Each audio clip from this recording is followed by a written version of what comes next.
إبراهيم وعلى آل إبراهيم في العالمين إنك حميد مجيد. أعوذ بالله من الشيطان الرجيم. بسم الله الرحمن الرحيم. إنكم وما تعبدون من دون الله حصب جهنم أنتم لها واردون.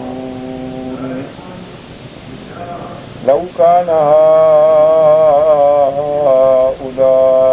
آلهة ما وردوها وكل فيها خالدون. لهم فيها زفير وهم فيها لا يسمعون.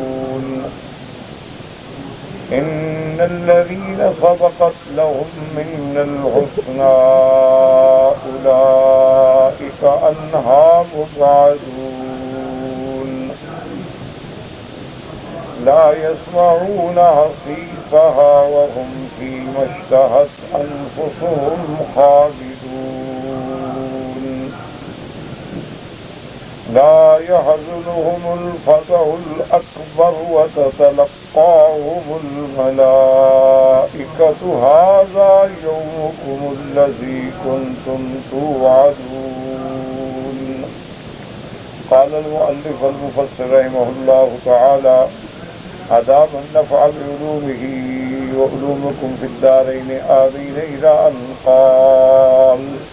وقال شعبة النبي بشر عن يوسف المكي عن محمد بن حاتم قال: سمعت عليا رضي الله تعالى عنه يقول في قوله تبارك وتعالى: إن الذين سبقت لهم من الحسنى.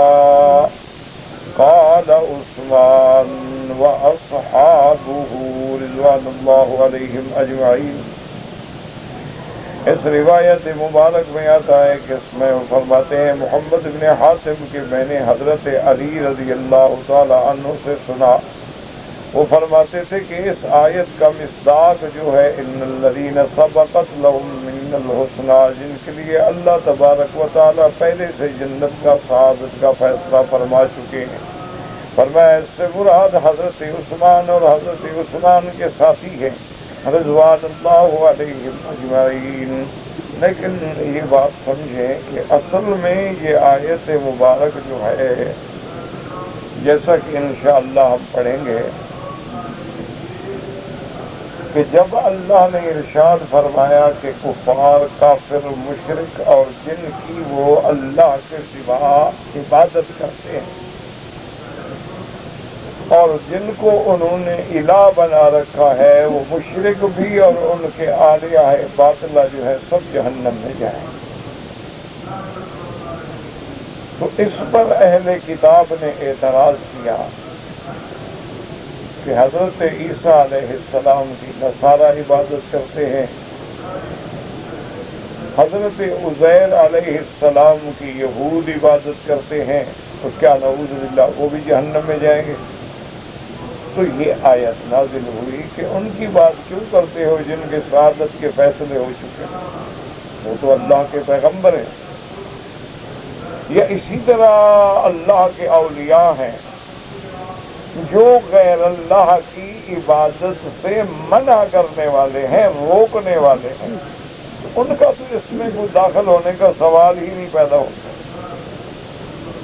جو اللہ کے سوا اپنی عبادت کرانے پر راضی ہو، جیسے شیاطین ہیں، شیاطین الانس والجن ہیں، بڑے بڑے کاہن ہوتے تھے، لوگ ان سے جا کے علم غیب کی باتیں پوچھتے تھے اور وہ بھی اپنے ہدایا اور نذرانے وصول کر کے ان کو غیب کی خبریں دیتے تھے۔ اسی طرح بہت سارے لوگ ہیں جن کو شیاطین تلبیس کر کے غیر اللہ کی عبادت میں ڈالتے ہیں۔ اسی طرح کتنے لوگ ہیں جو آگ کی پرستش کرتے ہیں، کتنے لوگ ہیں جو چاند اور سورج اور ستاروں کی پرستش کرتے ہیں۔ تو ان کا معنی یہ ہے کہ اللہ پاک قیامت والے دن ان سب کو جہنم میں ڈالے۔ باقی جن کی سعادت کا فیصلہ ہو چکا اللہ کے پیغمبر ہیں، اولیاء اللہ ہیں، دعوت توحید دینے والے لوگ ہیں، ان کے لیے تو اللہ نے پہلے سے جنت کا وعدہ فرما دیا ہے، وہ تو جہنم سے دور ہے۔ اصل آیت کا مصداق یہ ہے۔ اب چونکہ سیدنا علی رضی اللہ تعالی عنہ کے زمانے میں اور حضرت عثمان کے زمانے میں عبداللہ ابن سبا جو ہے یہ یمن کے رہنے والا ہے اور یہ یہودی الاصل ہے، اس نے اسلام کا لبادہ اوڑھا اور مدینہ منورہ میں آ کے ایک ایسا فتنے کی آگ بھڑکا دی، نعوذ باللہ ثم نعوذ باللہ۔ صحابہ اور تابعین جو تھے وہ بھی دو حصوں میں تقسیم ہو گئے، کچھ حضرت علی کے ساتھ، کچھ حضرت عثمان کے ساتھ۔ اسی طرح کچھ لوگ جو تھے وہ سیدنا علی کے ساتھ اور کچھ لوگ جو تھے سیدہ عائشہ کے ساتھ، ایک آگ بھڑک اٹھی اور اس میں بڑے بڑے پاکیزہ لوگ جو تھے وہ بھی بیچارے شریک ہو گئے۔ جب ایک آگ جلتی ہے تو گرمی تو سب کو آتی ہے، تو اس لیے حضرت علی رضی اللہ تعالی عنہ فرماتے تھے جب ان سے کوئی پوچھتا تو ان کو بتانے کے لیے کہ الحمدللہ ہمارے دلوں میں کوئی بغض نہیں ہے، عثمان ہو اس کے ساتھیوں سب جنتی ہیں، سب کے لیے سعادت کے فیصلے ہو چکے، تاکہ یہ نہ سمجھیں کہ اگر ہمارا اختلاف ہو گیا ہے تو نعوذ باللہ ہم ان کے کفر کے فتوے لگا دیں۔ اختلاف بھائیوں میں ہوتا ہے، اختلاف باپ اور بیٹے میں بھی ہوتا ہے، ماں اور بیٹی میں بھی ہوتا ہے، اختلاف تو بڑے بڑے لوگوں میں ہوتا ہے، ہم میں بھی ہو گیا، اور ہمیں پتہ ہے کہ اختلاف کرانے والے اور فتنہ ڈالنے والے کون ہیں۔ تو اس لیے حضرت علی نے استشہاداً اس آیت کو پڑھا۔ صحابہ کا تو جی بہت بڑا مقام ہے نا، تاریخ میں یہ بات موجود ہے، جواہر التاریخ والے نے لکھی ہے کہ حضرت محمد بن حسن الشیبانی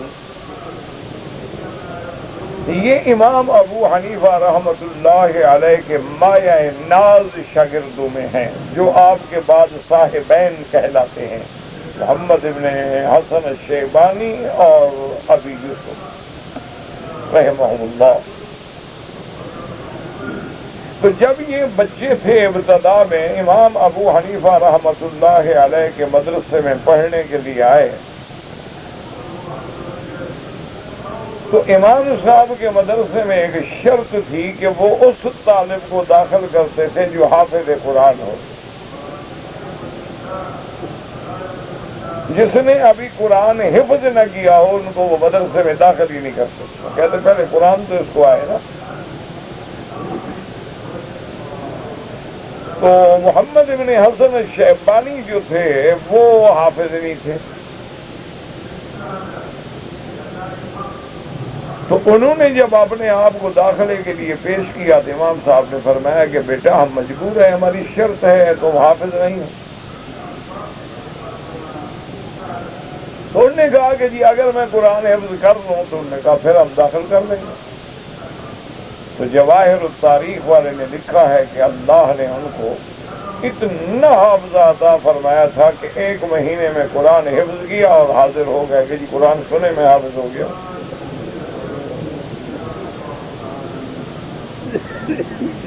امام صاحب نے داخل کر لیا۔ حضرت امام ابو حنیفہ رحمۃ اللہ علیہ کے پاس علم حاصل کیا، امام صاحب فوت ہو گئے، تو انہوں نے بعد میں ابھی یوسف رحمۃ اللہ علیہ سے بھی علم حاصل کیا، اور یہ بندہ اس مقام پہ پہنچا کہ امام شافعی رحمۃ اللہ جیسا جلیل القدر امام بھی ان کا شاگرد ہے، اور انہوں نے عظیم کتابیں لکھی ہیں جیسی المبسوط ہے، الجامع الصغیر ہے، الجامع الکبیر ہے، السیر الصغیر ہے، سیر الکبیر ہے، بڑی عظیم کتابیں لکھی ہیں۔ تو کافی مدت کے بعد محمد بن حسن شیبانی بھی فوت ہو گئے، تو ان کی کتاب جو تھی المبسوط ایک عیسائی عالم کو ملی، اس نے جب کتاب کا مطالعہ کیا تو فوراً علماء اسلام کے پاس آیا، کہنے لگا مجھے کلمہ پڑھا دو۔ نے کہا بھی بات کیا ہے؟ اس نے کہا یار جن لوگوں کے چھوٹے محمد کا یہ علم ہے تو بڑے محمد کا کیا علم ہوگا؟ یہ تو بہت بعد میں پیدا ہونے والا بندہ ہے، جس کا یہ علم ہے تو محمد رسول اللہ کا کیا علم ہوگا صلی اللہ علیہ وسلم۔ تو فوراً اسلام لے آیا۔ ان پر اللہ سعادت کے فیصلے کر چکے ہیں، جیسے کہ تمام صحابہ کے لیے اللہ نے فرما دیا کلن وعد اللہ الحسنی، کہ سب کے لیے جنت کا وعدہ کر لیا اللہ۔ اللہ نے حضور کے صحابہ کے بارے میں فرما دیا کہ رضی اللہ عنہم ورضوا عنہ، اللہ ان سے راضی ہو گیا، وہ اللہ سے راضی ہو گئے۔ حضور کے صحابہ کے بارے میں اللہ نے قرآن میں خود گواہی دی کہ اولئک هم المؤمنون حقا، میرا مدنی یہی پکے مومن۔ تو اس لیے پھر صحابہ ان مخالفین کا رد کرنے کے لیے ان آیات سے استدلال کرتے تھے۔ اس لیے حضرت علی نے یہ آیت پڑھی کہ بابا تم عثمان کے بارے میں اگر غلط رائے رکھتے ہو، عثمان تو ان لوگوں میں ہے الذین سبقت لهم منا الحسنى، اور ان کے صحابہ بھی ان لوگوں میں۔ ورنہ آیت مبارک کا اصل شان نزول جو ہے وہ ہے، لیکن جہاں جہاں آیت کا انطباق ہوتا ہو تو پھر علماء جو ہیں اس سے استدلال کرتے ہیں اور دلیل میں پیش کرتے ہیں۔ جیسے کہ آیت ہے وَنَزَعْنَا مَا فِي صُدُورِهِم مِّن غِلٍّ إِخْوَانًا، اللہ نے فرمایا کہ قیامت میں جن لوگوں کو ہم جنت میں داخل کریں گے ان کے دلوں سے کینہ، حسد، بغض سب نکال دیں گے، بھائی بن جائیں گے، بالکل صاف دل ہوگا، کوئی جھگڑا نہیں۔ تو حضرت علی رضی اللہ تعالیٰ عنہ نے فرمایا کہ انشاءاللہ قیامت والے دن میں، عثمان، طلحہ، زبیر، ہم سب ان لوگوں میں ہوں گے کہ ہمارے دلوں میں اگر کوئی بال برابر بھی میل ہے تو اللہ نکال دے، اور اللہ تبارک و تعالی ہمیں جنت میں بھائی بنا کے داخل کریں گے۔ تو اس لیے ہمیشہ یاد رکھیں کہ علماء کرام، مفسرین کرام، اصحاب رسول اللہ صلی اللہ علیہ وسلم حسب موقع اور حسب حال جو ہے قرآن کی آیت سے استدلال کرتے ہیں۔ جیسے حضرت علی رضی اللہ تعالی عنہ جب کوفہ تشریف لائے تو اس زمانے میں کوفہ جو ہے یہ بھی مرکز علم نبوت تھا، 1000 صحابہ تھے کوفے، اور جن میں عبداللہ ابن مسعود رضی اللہ تعالی عنہ جیسے بڑے بڑے جلیل القدر صحابہ، فقہائے صحابہ، جہاں یعنی حضور کا علم نبوت، علم حدیث، فقہ حدیث جو ہے اکٹھا ہو گیا تھا۔ تو حضرت علی رضی اللہ تعالی عنہ نے فرمایا کہ یا اہل الکوفہ، اے کوفے والوں، میں نے سنا ہے کہ تم لوگ یہ کہتے ہو کہ قرآن میں سب سے بڑی امید دلانے والی جو آیت ہے گناہ گاروں کے لیے وہ یہ ہے کہ قُلْ يَا عِبَادِيَ الَّذِينَ أَسْرَفُوا عَلَىٰ أَنفُسِهِمْ لَا تَقْنَطُوا مِن رَحْمَةِ اللَّهِ، کہ اللہ نے فرمایا کہ میرے بندو اگر کوئی گناہ کر بیٹھے ہو تو میری رحمت سے نا امید نہ ہو جاؤ۔ اللہ کی رحمت اتنی وسیع ہے، اتنی وسیع ہے کہ تمہارے گناہ کیا کر سکتے۔ اسی لیے ایک صحیح حدیث مبارک میں آتا ہے، اللہ پاک نے فرمایا کہ جو بندہ مرنے کے بعد میری دربار میں حاضر ہو اور میرے ساتھ شرک نہ کرے، شرط یہ ہے کہ شرک نہ کرے، غیر اللہ کی عبادت نہ کرے، غیر اللہ کا سجدہ نہ کرے، غیر اللہ کی نظر نیاز منت نہ دیتا ہو، عقیدہ توحید پہ فوت ہو جائے، حضور صلی اللہ علیہ وسلم نے فرمایا میرے اللہ فرماتے ہیں کہ لا ابالی مجھے کوئی پرواہ نہیں، اگر یہ ساری زمین اس کے گناہوں سے بھر جائے تو میں اتنی مغفرت لے کے اس کے پاس آؤں گا۔ اب اتنے گناہ کوئی کر سکتا ہے کہ زمین بھر جائے؟ منع یہ ہے کہ جتنا بڑا گناہ گار ہو لیکن مشرک نہ ہو۔ اگر اس نے شرک کیا ہے تو دنیا کا بادشاہ بھی اپنے باغی کو نہیں بخشتا، تو اللہ اپنے باغی کو کہاں بخشے گا؟ کہ اللہ پیدا تو تمہیں اپنے لیے کرے اور سجدے قبروں پہ کرو، پھر اللہ نہیں بخشتا۔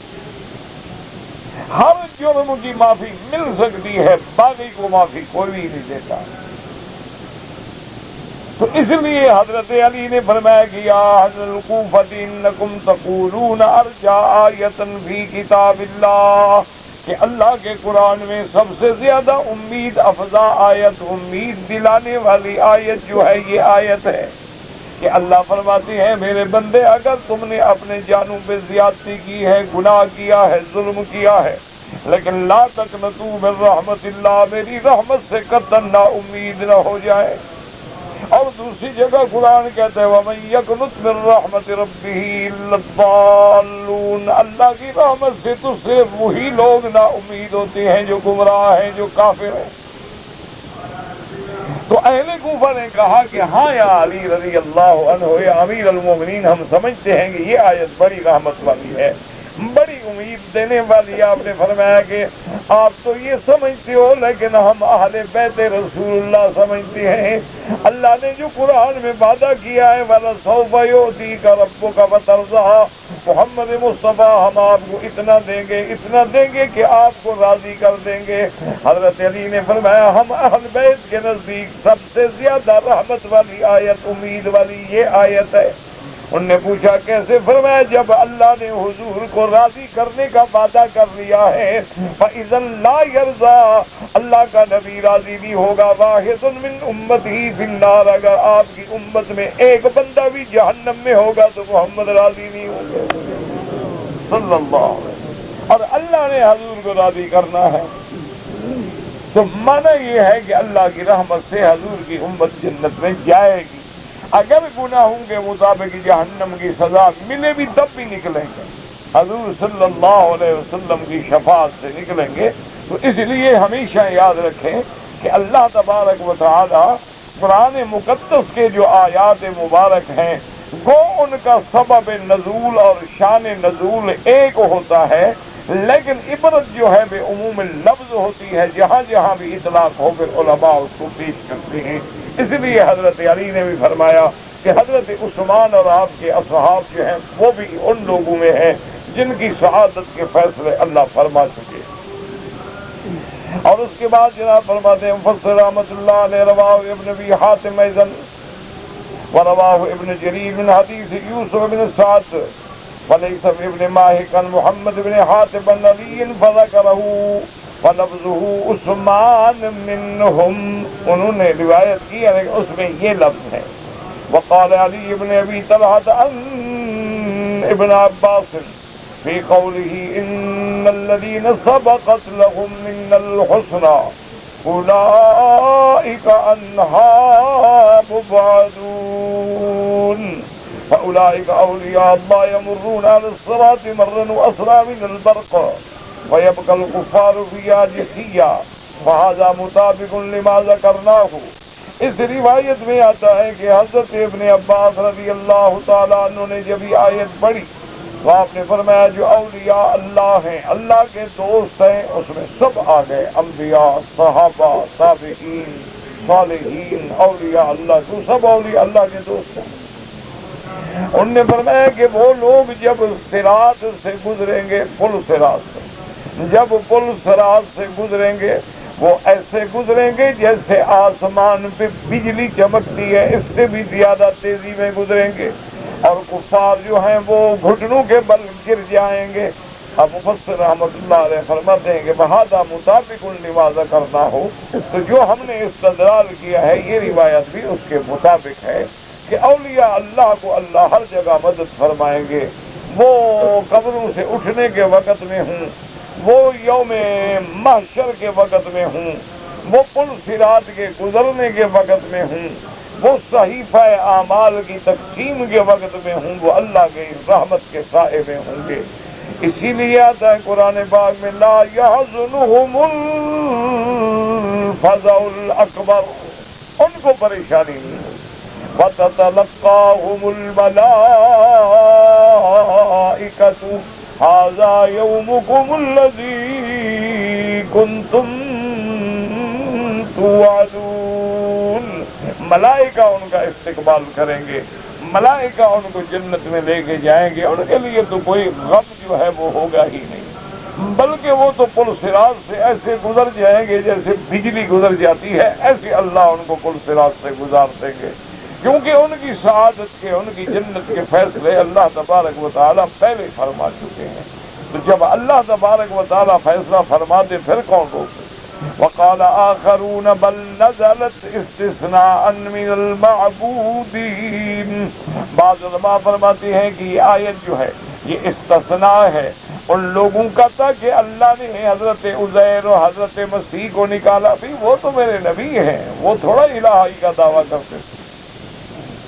وخرج منهم عزیر والمسیح كما قال حجاج بن محمد الاعور عن ابن جریج وعثمان النطان بن عباس انکم وما تعبدون من دون اللہ حسب جہنم انتم لہا واردون۔ اس کے بعد استثناء آ گیا، ان الذین سبقت لهم من الحسنى اولئک عنہا مبعدون، ہم الملائکۃ عیسیٰ علیہ السلام، فرشتے، کیوں بعض لوگ فرشتوں کی بھی عبادت کرتے تھے، جیسے مکے والے کہتے تھے کہ فرشتے جتنے ہیں اللہ کی بیٹی ہیں، جیسے نصرانی کہتے عیسیٰ علیہ السلام اللہ کا بیٹا ہے، یہودی کہتے تھے کہ حضرت عزیر اللہ کا بیٹا ہے، تو اللہ نے فرمایا یہ مستثنیٰ ہے، بات تو وہ ہے جو انہوں نے بت بنائے ہوئے ہیں اور انہوں نے دیوی دیوتا بنائے ہوئے، اللہ ان سب کو بھی اٹھا کے جہنم میں ڈال دے۔ اور اس کے بعد مفسر رحمۃ اللہ علیہ فرماتی ہے قال اکرم الحسن بن جریج وقال الضحاک عن ابن عباس في قوله ان الذين سبقت لهم من الحسنى قال نزلت في عيسى ابن مريم وعزير عليهما السلام، وقال ابن ابي حاتم حدثنا ابي قال حدثنا الحسين بن عيسى بن ميسرة قال حدثنا ابو زهير قال حدثنا سعد بن طريف الاسبغ عن علي في قوله ان الذين سبقت لهم من الحسنى قال كل شيء يعبد من دون الله في النار الا الشمس والقمر وعيسى ابن مريم اسناده ضعيف، لیکن ضعیف ہے، کیوں؟ چاند اور سورج کو بھی جہنم میں ڈالا جائے، الشمس والقمر يكوران ثم يسودان، یہ سیاہ ہو جائیں گے، بے نور ہو جائیں گے، پھر ان کو بھی اللہ جہنم میں ڈال دیں گے۔ وقال ابن ابي نجيد المجاهد اولئك عنها مبعدون، قال عيسى وعزير والملائكة، وقال عيسى ومريم والملائكة الشمس والقمر، وقد روي عن سعيد بن جبير وابي صالح وغير واحد، وقد روى ابن ابي حاتم في ذلك حديثا غريبا جدا، فقال حدثنا الفضيل بن يعقوب المرخاني قال حدثنا سعيد بن مسلمة بن عبد الملك قال حدثنا ليس بن ابي سليم عن موسى بن ابي هريره النبي في قول ان الذين سبقت لهم من الحسنى اولئك عنها مبعدون، قال عيسى وعزير والملائكة، وذكر بعضهم قصة ابن الزباري ومنازل المشركين۔ تو اللہ نے استثناء فرما دیا کہ جو میرے پیغمبر ہیں، ملائکہ ہیں، اللہ کے اولیاء ہیں، ان کو اللہ نے مستثنیٰ فرما دیا کہ وہ تو جہنم سے دور ہوں گے، ان کو تو جہنم کی آواز بھی نہیں سنائی دے گی، کیونکہ ان کی سعادتوں کے اور ان کی جنتوں کے فیصلے جو ہیں وہ تو اللہ تبارک و تعالیٰ پہلے فرما چکے ہیں، ان کے لیے جنت میں محلات بھی بن گئے، جگہیں بھی بن گئی، ہر چیز تیار ہو گئی۔ اس سے مراد وہ ہے کہ جو شیاطین ہیں اصل بات یاد رکھیں کہ آدمی جب بھی غیر اللہ کی عبادت کرتا ہے تو سبب شیطان ہے. شیطان ہی اس کے دل میں وساوس ڈالتا ہے، اس کو غیر اللہ کی عبادت پہ ابھارتا ہے، ایسا ایسا پہلے بدعت میں لے آتا ہے اور بدعت میں لانے کے بعد شرک پہ پہنچاتا ہے. پہلے تو ابتدا یہی کرے گا نا بھائی دیکھو اولیاء اللہ کے روضہ ہے، مزار ہے، بابا ادب سے جاؤ، جھک کے سلام کرو. پھر ایسا ایسا لائے گا کہ بابا دیکھو نا تعظیم کے لیے آخر ملائکہ جیسے فرشتوں نے بھی تو آدم کو سجدہ کیا تھا، یہ اولیاء اللہ جو ہیں یہ بھی تو آدم کی اولاد ہیں، ان کو بھی تو اللہ نے شرف بخشا ہے، لہٰذا ان کی مزاروں پہ جب آؤ تو ان کو بھی تعظیم کا سجدہ کیا کرو، ہاتھ باندھو، جھک کے کھڑے ہوں، ان سے سوال کرو. ایسا ایسا ایسا شرک پہلے دن تو شرک نہیں کراتا ہے نا، پہلے دن تو بدعات میں ڈالتا ہے. پہلے محبت ڈالے گا، پھر ادب میں لائے گا، پھر ایسا ایسا چومنے چاٹنے میں لائے گا، پھر ایسا ایسا ہاتھ باندھنے تک لائے گا، پھر سجدے میں لائے گا، پھر کہے گا ان سے مانگو بابا، ان کی اللہ کے ساتھ بنی ہوئی ہے، ان کو کہو یہ اللہ کو کہہ دیں گے تو کام ہو گیا. تم گناہگار ہو، تمہاری زبان گندی ہے، تمہاری کون سنتا؟ یہ تو پاک لوگ ہیں، اللہ کے پیارے ہیں، اللہ کے اولیاء ہیں. جب یہ تمہارے بارے میں سفارش کر دیں گے بس تمہارا بیڑا پار ہوگا. حالانکہ یاد رکھو اللہ سب کی سنتے، اللہ تو کافروں کی بھی سنتے ہیں، اللہ تو بدکرداروں کی بھی سنتے ہیں، گناہ گاروں کی بھی سنتے ہیں، اللہ سے تو شیطان کی درخواست بھی منظور کرتے ہیں. تو یہ کہنا کہ اللہ ہماری نہیں سنتے کہ ہم گناہ گار ہیں، یہ بہت بڑا فتنہ ہے، یہ شیطان کا خیال ہے جو دلوں میں. بابا تم گناہ گار ہو، تم گندے ہو، تم ایسے ہو، تم ایسے ہو. بھئی ہم کچھ بھی ہو جائیں لیکن اس کے بندے ہیں. شرط یہ ہے کہ دل سے پکارو. اسی لیے ایک ولی اللہ نے تاریخ میں یہ بات موجود ہے، وہ فرماتے ہیں کہ میں کعبے کا طواف کر رہا تھا اور میرے آگے جو تھی ایک لڑکی، ایک نوجوان، وہ بھی طواف کر رہی تھی، لیکن جس والہانہ انداز میں وہ اللہ کا شکر کر رہی تھی میں حیران ہو گیا.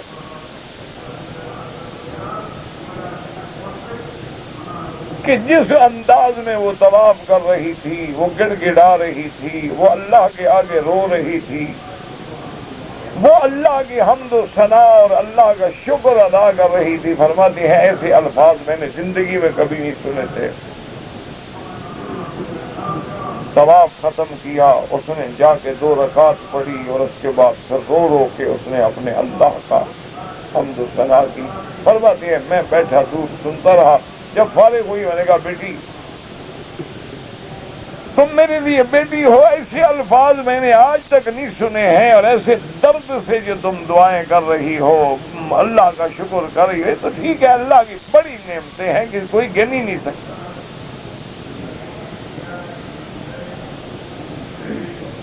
اس نے کہا کہ بزرگوں اصل بات یہ ہے کہ ہم کشتی میں سفر کر رہے تھے، کشتی جو تھی ہماری طوفان میں گر گئی. ایسی موجوں نے تھپیڑے مارے کہ کشتی ہماری ٹوٹ گئی اور لوگ جو تھے وہ کوئی ڈوب گیا، کوئی کہیں کوئی کہیں. ایک پھٹا تک اس کشتی کا جو تھا اتفاق سے وہ میرے ہاتھ لگ گیا. میں تھی اور میرا ایک دودھ پینے والا بچہ تھا، صرف ماں اور میں، ہم دونوں ماں بیٹا جو تھے وہ سفر پہ آ گئے.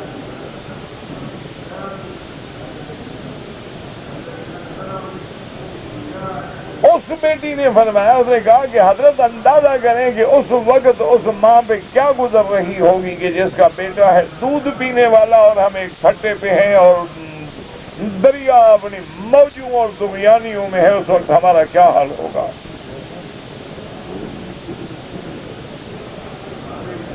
وہ کہنے لگی کہ اتفاق کی بات یہ ہے کہ وہ میرا پھٹا جو ہے تیرتا رہا، اور تقریباً صبح کے آثار نمودار ہونے لگے تو میں نے دور سے دیکھا کہ ایک اور آدمی ہے، وہ بھی ایک پھٹے پہ ہے، اور وہ کوشش کر کے اپنے اس تختے کو میرے قریب لا رہا ہے۔ میں خوش ہو گئی کہ چلو شکر ہے کوئی ایک بندہ اور تو آ گیا نا، ورنہ میں ایک اکیلی عورت کیا کروں؟ اب کچھ امید لگ گئی کہ جو جوان لگ رہا ہے، آدمی ہے، تو شاید اللہ ہمارے بچنے کا کوئی ذریعہ بنا رہا ہے اور میرے لیے تو کوئی رحمت کا فرشتہ بن کے آ رہا ہے۔ کہتی ہے وہ پھٹا قریب آتا گیا ہمارے پھٹے کے قریب لگ گیا، اس نے اپنا پھٹا چھوڑ دیا، وہ بھی میرے پھٹے پہ سوار ہو گیا۔ بڑا تنومند جوان، ابھی میں دل میں خوش ہو رہی تھی کہ اس نے ایک اور مصیبت آ گئی کہ اس نے میرے ساتھ بد کرداری اور بدکاری کا ارادہ کیا، اور میں نے کہا خدا کے بندے ڈوب رہے ہیں ہم، رات سے بھوکے پیاسے اس عذاب سے ہم گزر رہے ہیں، اور اس وقت بھی تمہیں گناہ کا فکر ہے؟ بڑے ذلیل آدمی ہو تم، کیا بلا ہو؟ ہم نے کہا مرنا تو ہے، ایک خوبصورت نوجوان لڑکی کو میں کبھی نہیں چھوڑ سکتا۔ کہتی ہے کہ جب اس کی بدنیتی میں نے دیکھی کہ اس کی آنکھیں اور چہرہ اور انداز مجھے بتانے لگے کہ یہ تو اب، اور صاف بات ہے کہ میں کیا کر سکتی ہوں، مزاحمت بھی کروں تو ڈوب جائیں گے۔ جو دودھ پینے والا میری گود میں تھا اس کو میں نے کاٹا اپنے ہاتھوں سے، اس نے دل بلا کے رونا شروع کر دیا جب اس کو میں نے، تو میں نے اس سے کہا اچھا دیکھو بات سنو، میں تمہاری بات مانتی ہوں لیکن بچے کو تو چپ کرنے دو، اس کو تو سونے دو نا۔ اس نے کہا یہ کون سی مشکل بات ہے؟ اس نے میرے بچے کو پکڑا اور دریا میں پھینک دیا۔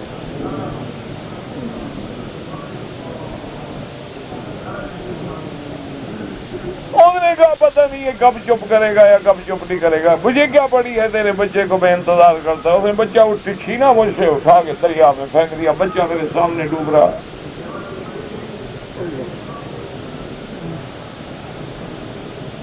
تو اس وقت بی بی نے کہا کہ حضرت پھر میرے دل سے اس وقت جو دعا نکلی نا، میں نے کہا مولا تو جانتا ہے میں نے کبھی گناہ نہیں کیا، تو جانتا ہے کہ بچپن سے لے کر شادی تک اور شادی کے بعد تک میرے بدن پہ کسی غیر محرم کی نظر بھی نہیں پڑی، اور آج میں اس حالت میں ہوں اور میرا بیٹا میرے سامنے ڈوب رہا ہے۔ میری عزت اور میری جان کا صرف تو محافظ ہے، تو بچانا چاہتا ہے بچا لے۔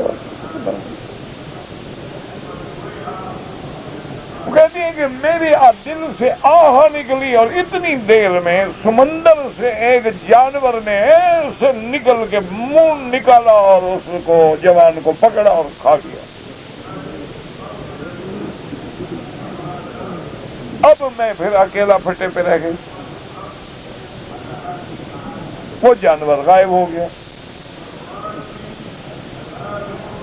2-3 دن تک فرماتی ہیں کہ میں صرف پانی پیتی رہی اور پیاس سے اور پھٹا چلتے چلتے تیرتے تیرتے آخر ایک جگہ پہ آ کے جنگل کے کنارے پر آگے دیکھا تو درخت ہیں اور جنگل ہے اور بڑے بڑے درخت ہیں، اس کے کنارے کے قریب جب آیا تو میں جلدی سے چھلانگ مار کے تو کہ چلو دریا سے تو نکلوں، آگے اللہ معلوم۔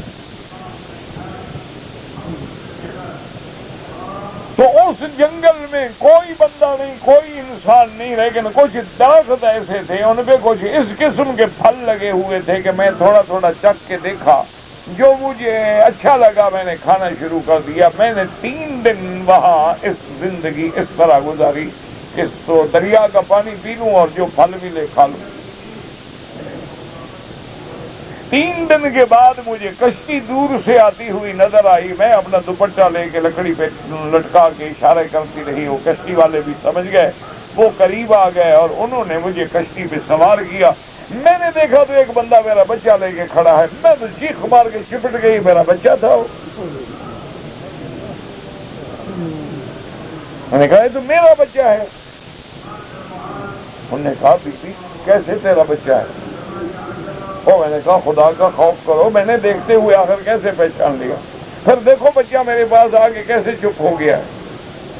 انہوں نے کہا نہیں تم ہمیں صحیح بات بتاؤ. تو میں نے سارا واقعہ سنایا. انہوں نے کہا ہاں پھر ٹھیک ہے, ہم نے دیکھا تھا آج سے 3 دن پہلے کہ یہ چھوٹا سا بچہ جو ہے ایک جانور کے اوپر سوار ہے اور جانور اس کو تیر کے کنارے کی طرف لے جا رہا ہے. تو ہم کشتی قریب لے گئے اور ہم نے بچے کو اٹھا لیا تو جانور غائب ہو گیا. معلوم ہوتا ہے واقعی یہ تیرا بچہ ہے. تو میں اسی شکر میں اللہ کے گھر آئی ہوں کہ اللہ نے کیسے میری فریاد سنی اور کیسے اللہ نے مجھ پہ رحمت کی اور کیسے میری عزت کی حفاظت کی. تو میں نے اللہ کے شکر میں یہ ارادہ کر لیا تھا کہ میں اللہ کے دروازے پہ جا کے شکر کروں گی. اس لیے تمہیں میرے آواز میں درد اور سوز معلوم ہوا ہے کہ اللہ کی مدد مجھ کو کیسے کریں. تو اصل بات یاد رکھیں کہ جب اللہ خود حکم دیتے ہیں کہ ادعونی, مجھ کو پکارو, اللہ فرماتے ہیں مجھ کو پکارو. اب ہم نہ پکاریں یا ہمیں پکارنا نہ آئے. اب دیکھو نا کتنے بندے ہیں اپنے بیٹے کو بھی 10 ریال نہیں دیتے, اپنے بیٹے بیٹی کو بھی 10 ریال نہیں دیتے. ایک بے وہ پاگل, ایک بڑا تیز عقل کا شرارتی آدمی آتا ہے, اسی آدمی کو بے وقوف بنا کے 10,000 لے جاتا ہے. یعنی وہ دھوکے سے اس کو تو 10,000 دے دیتے ہیں, لیکن اپنے بیٹے کیوں, اس کو مانگنے کا طریقہ آ گیا, بیٹے کو مانگنے کا طریقہ نہیں آیا. اسی لیے آپ دیکھ لیں کہ بڑے بڑے لوگ جو ہیں دولت والے حرام کاری میں بد کردار عورتوں پہ جا کے لاکھوں خرچ کر دیں گے, اپنی بیوی پہ 100 بھی خرچ نہیں کریں گے. کیا ہے کہ ان بد کردار عورتوں کو پیسہ نکالنے کا ہنر آ گیا, گھر والی کو آتا نہیں. وہ تو شریف عورت ہے بیچاری, اس کو کیا پتا کہ کیسے پیسے نہیں ملتے ہیں. اسی لیے جن کو اپنے مالک سے مانگنے کا ڈھنگ آ گیا ہے نا, بس وہ مانگ لیتے ہیں اور مل جاتا. ہمیں نہ مانگنے کا ڈھنگ آیا, نہ مانگنے کے لفظ آئے, نہ مانگنے کے قابل رہے. اور سب سے بڑی بات یہ ہے کہ ہماری زبان, ہمارا عقل, ہمارا بولنا نہ صدق کے مقال رہا, نہ عقل حلال رہا. اب ہماری دعا کیسے منظور؟ ورنہ اگر خدا نہیں دے گا تو اور کون دے گا؟ اس کا تو حکم ہے مجھ سے مانگو. وہ تو فرماتے ہیں کہ میں رات کے آخر میں آسمان دنیا پہ نزول اجلال فرماتا ہوں اور اللہ حکم دیتے ہیں کوئی مانگنے والا, ہے کوئی بخشش چاہنے والا, لیکن شرط یہ ہے کہ ہم مانگنے والے بنیں, ہمیں مانگنا آ جائے. اس لیے ہم کیوں کہتے ہیں کہ اولیاء اللہ کی صحبت اختیار کرو, کہ ان کو مانگنے کا ڈھنگ آ گیا ہے. ان کو اللہ تبارک و تعالیٰ کے دربار میں اپنے مالک کو راضی کرنے کا طریقہ آ گیا ہے. اب دیکھیں نا صحابہ ہیں, حضور ناراض ہونے لگے تو حضرت عمر نے فوراً دیکھا کہ حضور جلال میں ہیں, قال رضینا باللہ ربا وبالاسلام دینا وبمحمد نبیا. حضور راضی ہو, ان کو حضور کے منانے کا ڈھنگ آ گیا نا. بس انہوں نے 3 کلمات گئے, حضور سارا غصہ ختم ہو گیا. یا رسول اللہ رضینا باللہ ربا وبالاسلام دینا وبمحمد نبیا. بس حضور خوش ہو. تو اصل بات یہ ہے کہ مانگنا آ جائے نا, اور مانگنے کے انداز بڑے عجیب ہوتے ہیں. ایک دن حضور پاک نے فرمایا کہ بھی میں نے اگر دنیا میں کسی بندے کو تکلیف پہنچائی ہے تو بدلہ لے لے. آخرت میں مطالبہ نہ کرے، دنیا میں بدلا لے۔ ایک صحابی کھڑے گا، انہوں نے کہا جی ہاں آپ نے مجھے ایک دفعہ بیس مارا تھا۔ حضور نے کہا ٹھیک ہے یہ لکڑی ہے مار دو بھائی۔ اور انہوں نے کہا نہیں حضور، میں آپ نے جب مارا تھا میرے اوپر تو قمیص ہی نہیں تھا، میرے اوپر کوئی کپڑا نہیں تھا، آپ نے میری جان پہ بیت مارا تھا۔ حضور نے کہا ٹھیک ہے میں بھی قمیص اٹھا لیتا ہوں۔ اب صحابہ تڑپ رہے ہیں، کیسا آدمی ہے، صحابہ کا تو خون کھول گیا۔ انہوں نے کہا عجیب آدمی ہے، صحابی ہے حضور کا اور حضور کو مارنا چاہتا ہے۔ لیکن حضور بیٹھا تو نے فرمایا نہیں، دنیا میں بدلا لے لو، ستایا ہے، یاد رکھو کبھی آہ لگ جاتی ہے نا بندہ پھر بچتا نہیں۔ آدمی بد دعا نہ بھی کرے نا آہ لگ جاتی۔ اللہ اکبر اللہ اکبر، بس دعا کرو اللہ فتنوں سے بچائے، اللہ دنیا کے جھگڑوں سے بچائے۔ ہاں دنیا تو ہم اس میں اب حضور کی شان دیکھیں، قمیص اتار، بس جب قمیص اتارا نا تو صحابی جناب دوڑا اور جا کے حضور کو سینے سے لگایا اور بوسے دے رہا ہے۔ اور کہا یہ کیا کر رہا ہے؟ کہا حضور میں کوئی آپ کو مارنا چاہتا ہے، یہی چاہتا تھا، یہ موقع ملتا مجھے بلا۔ تو طریقہ آ گیا نا کیسے جان کو بوسہ دینا ہے، کامیاب ہو گیا۔ اسی طرح حضور پاک کے ایک صحابی تھے، حضور ان سے بڑا پیار کرتے تھے۔ حضور پاک وہ جناب دیہات میں آتا تو حضور کے لیے دیہات کی چیزیں لے آتا، کوئی سبزی لے آتا، کبھی کوئی جیسے مرغی ہے انڈا ہے ایسی چیزیں دیہات کی لے آتا۔ حضور شہر کی چیزیں اس کے لیے چھپا کے رکھتے، حضور کو بڑا پیارا تھا ہوتا۔ ایک دن وہ بازار میں کھڑا کوئی چیز بیچ رہا تھا، حضور پیچھے سے جو آئے تو اس کی آنکھوں پہ ایسے ہاتھ رکھ دیا پیچھے سے اور آواز بدل کے فرمایا بتاؤ میں کون ہوں؟ انہوں نے کہا جی پتہ نہیں۔ انہوں نے کہا بتاؤ میں کون ہوں؟ وہ پیچھے لگ رہا ہے، حضور کے سینے سے بھی لگ رہا ہے، کہتا جی پتہ نہیں جی پتہ نہیں جی پتہ نہیں پتہ نہیں۔ اس کے بعد نے کہا یا رسول اللہ میں نے تو ہاتھ رکھتے ہوئے پہچان لیا تھا، میں چاہتا تھا میرا بدن محمد مدنی سے لگ جائے تاکہ جہنم سے بچ جاؤں۔ حضور خوش ہوئے، فرمایا یہ ہے محبت۔ میں نے کہا یا رسول اللہ آپ کا ہاتھ اور میں نہ پہچانوں؟ آپ نے تو جب ہاتھ رکھا تھا میں اسی وقت پہچان لیا تھا، لیکن میں چاہتا تھا کہ میرا بدن کسی طرح تو میرے مدنی کے بدن کو چھو جائے، ورنہ میری طاقت ہے میں کہتا حضور مجھے بدن لگانے دو، زیادہ سے زیادہ ہاتھ ملا لیتا، بوسہ دے دیتا، پیشانی چوم لیتا۔ اس طرح تو نہیں ہوتا ہے کہ میری پشت ہو اور حضور کا سینہ لگ رہا ہو۔ تو اصل بات یہ یاد رکھو کہ مانگنا سیکھو، مانگنا نہیں آتا تو پھر مانگنے والوں کے ساتھ اللہ کے دروازے پہ آؤ، اللہ تبارک و تعالیٰ کے عباد صالحین سے صحبت رکھو، برے لوگوں سے بچو، فتنہ پرور لوگوں سے بچو، جھوٹ والوں سے بچو، شرارت والوں سے بچو، یہ خود بھی ہلاک ہوں گے تمہیں بھی ہلاک کر جائیں گے۔ دیکھو نا ایک جگہ بدبو لگی ہو تو ساری مجلس پریشان ہو جائے، حالانکہ بدبو تو ایک کو لگی ہے۔ دیکھا نہیں حرم میں کبھی کبھی بچے اللہ معاف کرے گندگی گرا دیتے ہیں، سارا مطاف پریشان ہو جاتا ہے۔ اور ایک جگہ خوشبو لگی ہو، خوشبو تو کعبے پہ لگی ہے لیکن طواف کرنے والوں کو بھی خوشبو مل رہی ہے۔ اس لیے ہمیشہ یاد رکھیں کہ علاج یہ ہے اس دور میں کہ اللہ کے دروازے پہ آ جاؤ، استغفار کرو، اپنے گناہوں سے معافی مانگو، اور حقوق العباد ہیں، بندوں کو مال کھایا ہے، حق کھایا ہے، ستایا ہے، دنیا میں ادا کر لو۔ دنیا میں آدمی معافی لے سکتا ہے، پھر مرنے کے بعد چھٹکارا نہیں ملے گا، حقوق العباد بات نہیں ہوتے ہیں۔ اور اللہ کے کعبے میں آنے کے بعد اچھے لوگوں سے تعلق رکھو، برے لوگوں سے بچنے کی کوشش کرو، کنارے ہو جاؤ، کیونکہ ان کے ساتھ جڑو گے تو پھر ان کے ساتھ ہی پھر اٹھنا پڑے گا۔ من تشبہ بقوم فہو منہم، جن قوم کی شکل بناؤ گے قیامت میں اللہ انہی کے ساتھ کھڑا کر دے۔ تو اس لیے مفسرین کرام نے فرمایا کہ یہ آیت اس جگہ نازل ہوئی، یہ آیت جو ہے وہ اس جگہ نازل ہوئی، اصل سبب جو ہے وہی ہے کہ مشرکین کے رد میں جب انہوں نے کہا کہ عیسیٰ علیہ السلام، انہوں نے فرمایا وہ لوگ جو ہیں ان کے لیے تو پہلے ہی شہادتوں کے فیصلے ہو چکے ہیں۔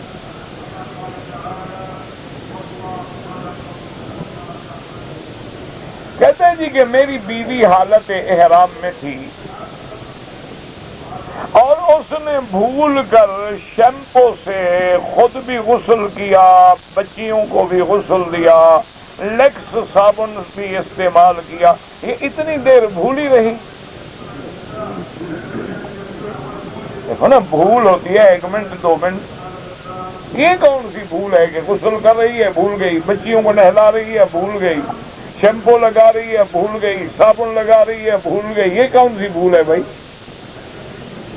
اس کا سیدھا علاج ہے حضرت کے ایک بکری دم ادا کریں کہ حالت احرام میں خوشبو کا استعمال اگر ایک عضو کامل پہ ہو جائے تو دم آ جاتی ہے، یہ تو سارے بدن پہ ہو گیا ہے استعمال، اور انشاءاللہ اللہ کی بھی حکمتیں ہیں، اسی لیے اللہ نے بکری رکھی ہے نا، پھر کبھی نہیں بھولے گی انشاءاللہ۔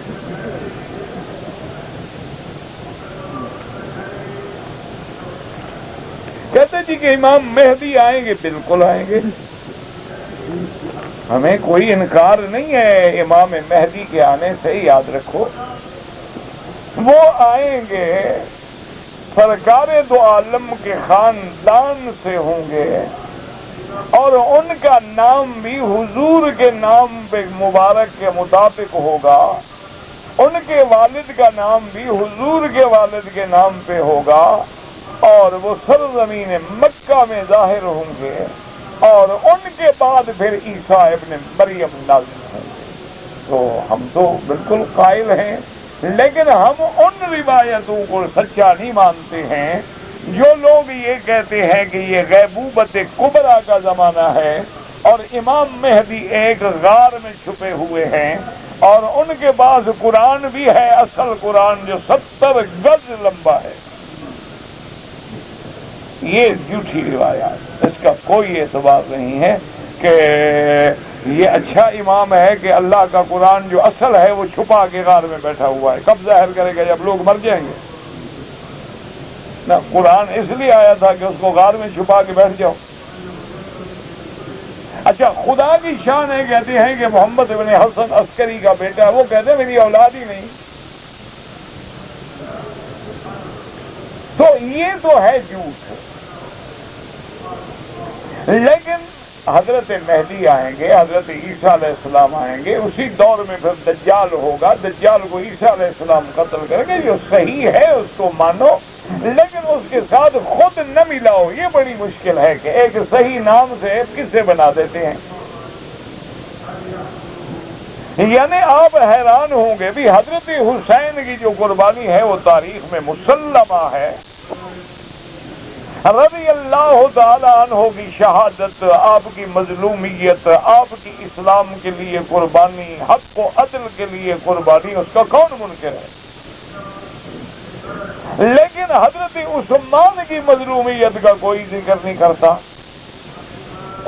حضرت عبداللہ ابن الزبیر جو نواسہ رسول ہے، حضرت حسین بی بی فاطمہ کی اولاد ہیں، یعنی حضور کی بیٹی کا بیٹا ہے، اور حضرت عبداللہ ابن الزبیر جو ہیں بی بی اسما حضرت ابو بکر کی بیٹی کا بیٹا ہے، اس کی مظلومیت کا کوئی ذکر نہیں کرتا۔ حضرت حسن رضی اللہ تعالی عنہ شہید ہوئے، ان کا بھی کوئی ذکر نہیں کرتا۔ حضرت علی رضی اللہ تعالی عنہ شہید ہوئے، ان کے لیے بھی کوئی تعزیہ نہیں نکلتا۔ آخر یہ کیا بات ہے؟ اس لیے ہمیشہ یاد رکھیں کہ حد سے نہ بڑھو، فتنے نہ پیدا کرو، آپس میں تفرقے نہ پیدا کرو، جو حق ہے اس کو قبول کرو، جو غلط ہے اس کو چھوڑ دو، اور آپس میں جھگڑے اور لڑائیاں اور سر پھٹول یہ اصل میں سازش ہے یہودیوں کی، اور اس دور سے لے کر آج تک چلی آ رہی ہے کہ ہم مسلمان آپس میں لڑتے رہیں۔ اور دشمن کو فائدہ پہنچاتے رہیں. جب دو بھائی لڑیں گے تو فائدہ تو تیسرا اٹھائے گا. ترتیب میں علامات قیامت کے لیے جو ہے نا میرا بھائی آپ کتاب لے لیں, اس میں بڑی تفصیل بھی ہوتی ہے اور ترتیب بھی ہوتی ہے, کیونکہ احادیث مبارک میں کبھی حضور پاک نے کچھ علامتیں ذکر کی, کبھی آپ نے کچھ علامتیں ذکر کی, کبھی آپ نے کچھ علامتیں ذکر کی, لیکن علماء نے پھر کتابیں لکھی ہیں باقاعدہ علامات قیامت پر, اشراط الساعہ پر. آپ وہ کتاب لے لیں اور اس کتاب کے پڑھنے میں انشاءاللہ پھر آپ کو ترتیب مل جائے گی.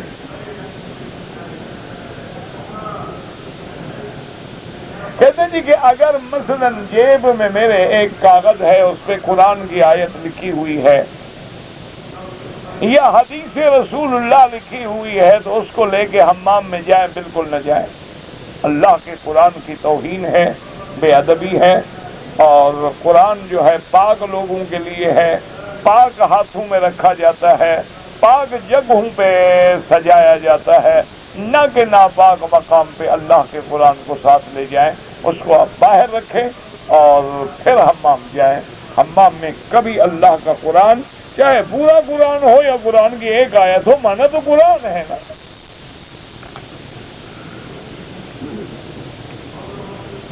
نکاح مسیار کے بارے میں دارالافتاء سے پوچھیں, مجھے نہیں اس بارے میں زیادہ معلومات.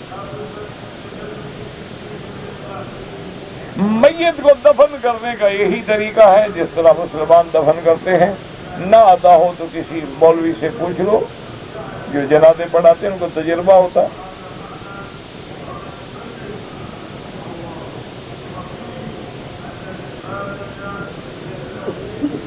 کہتے ہیں جی کہ ایک ٹیلی ویژن میں ایک چینل ہے, رات کو 12 بجے وہ بتاتے ہیں, استخارہ بتاتے ہیں 5 منٹ میں. یہ کوئی نیا استخارہ, جیسے ٹیلی ویژن ویسے استخارہ. یہ ٹیلی ویژن والا استخارہ ہے نا.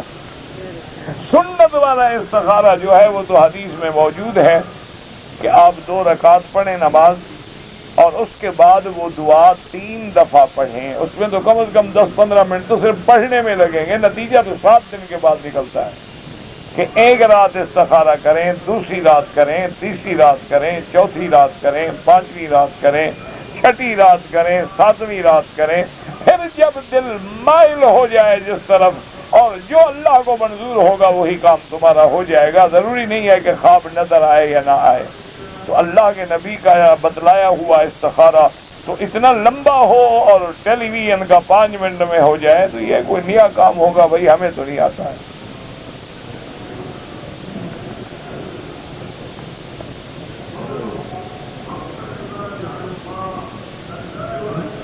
یہاں پر کئی ہفتوں سے ایک تھیلا پڑا تھا, استعمال کرتا تھا, پین تھا, ناخن کاٹنے کی چیز پڑی تھی. کیا یہ چیزیں لینا جائز ہے؟ بالکل ناجائز ہے. جمع کرا دیں, کیوں نہیں, کسی کی ہے, پرائی چیز کیوں استعمال کرو.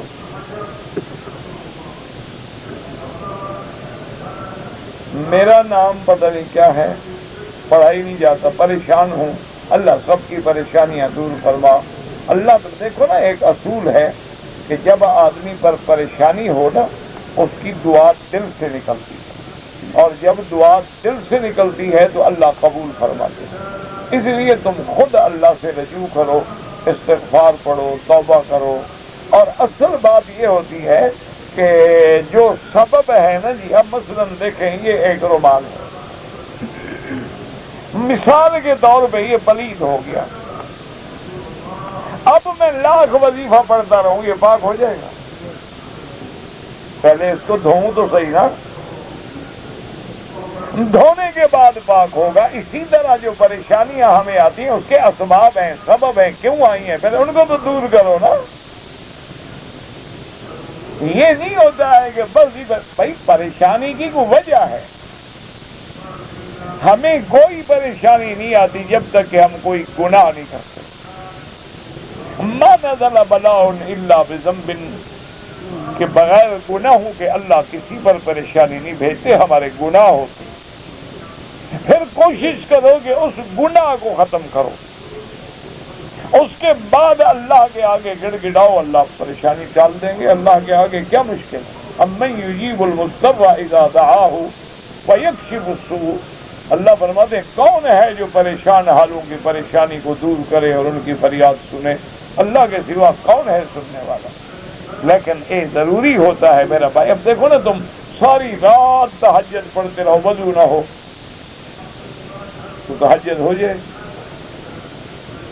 تم ساری رات نماز پڑھتے رہو، رخ آمدن قبلے سے پھیر لو تو نماز ہو جائے۔